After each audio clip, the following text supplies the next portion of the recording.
So this one has your favorite meditation technique. I folded down the page, yeah. Okay. So that's that. But awakening, loving kindness, precision.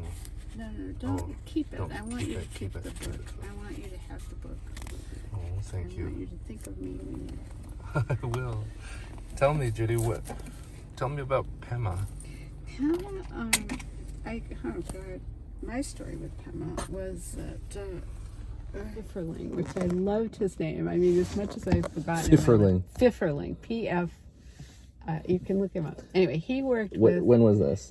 This was, I don't remember, a long time ago, but I was writing a column for one of the health letters on physician culture. Oh.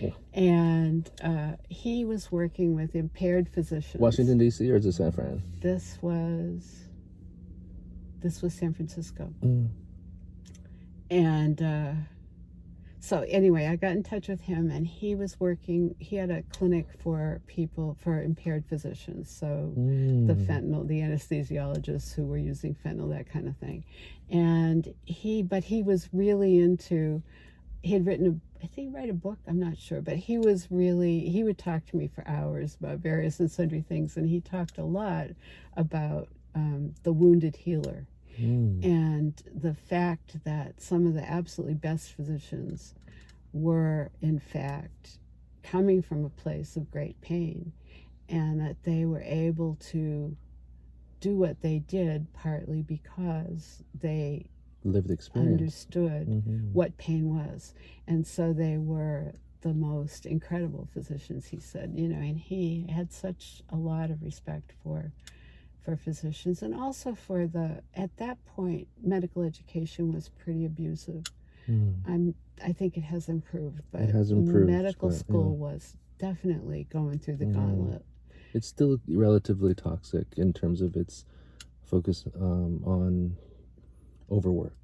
Really overwork, and also it was abusive. I mean, they would put people right around the spot with rounds and humiliation and stuff that was just, and he would tell me all this stuff, of course, and I was writing my column, I think it was once a month it came out for on physician culture, and just trying to make a little bit of a dent in that.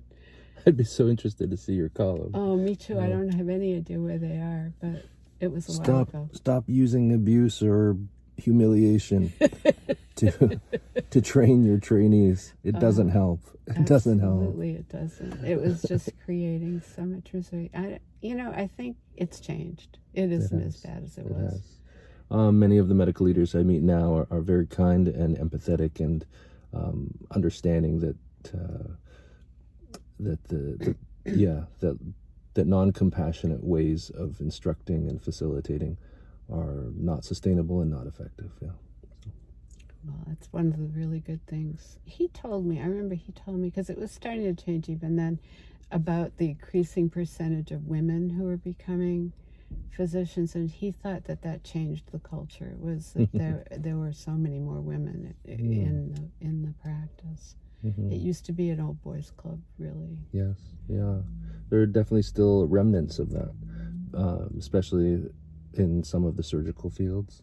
But I see a much more balanced mix now. Yeah, well, it's great to see that it evolved from that point. So I think probably the articles were out of date by now, but it was fun. It was a fun thing to be asked to do, and I learned a lot. And John Henry Pfifferling, isn't that a great name? Is that like Pfifferling? I want to be named that. John Henry Pfifferling. I mean, I forget everything, but I remember. Names are not good for me. But somehow he worked in something to do with healthcare culture. He worked with his clinic was for impaired physicians. He believed that traditional rehab facilities did not work for drug-addicted physicians. That they needed special... They weren't going to do well in regular rehab. They needed to be met where they were. Yeah. Right. And so he felt that he created... And they were able to do it, but they would... I think it was North Carolina that he was in. He had a special...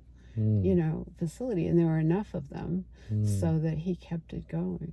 Yeah, because in that woundedness, I think many physicians are driven by their woundedness to kind of like compensate or to save themselves.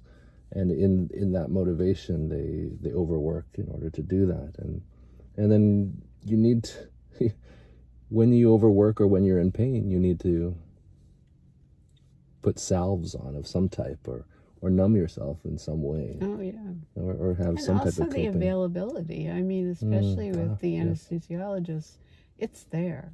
You know, it's not.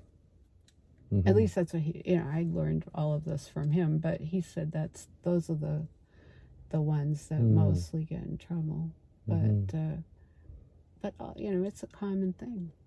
Can you tell me about? I see you have a brooch, and it looks like Amanita muscaria. It does. It is.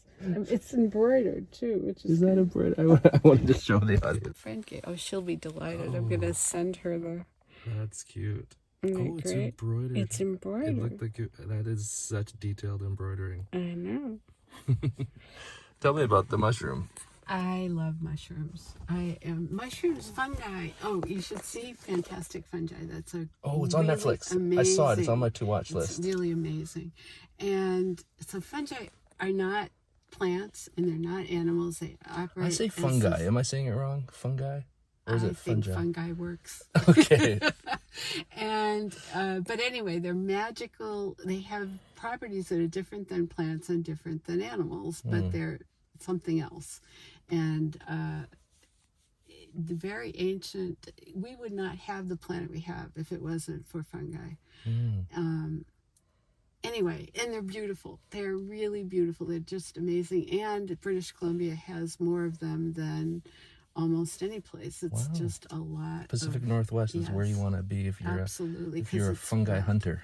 So it is really one of my favorite things to do is to go mushroom hunting. I don't forage because I don't trust myself enough to only you don't want there's to eat something toxic. one or two that I absolutely am sure of, but I am not experienced enough to really forage. But I take pictures, as you know, you probably see me on Facebook. I take a lot of pictures of them, and I just appreciate their wonderfulness.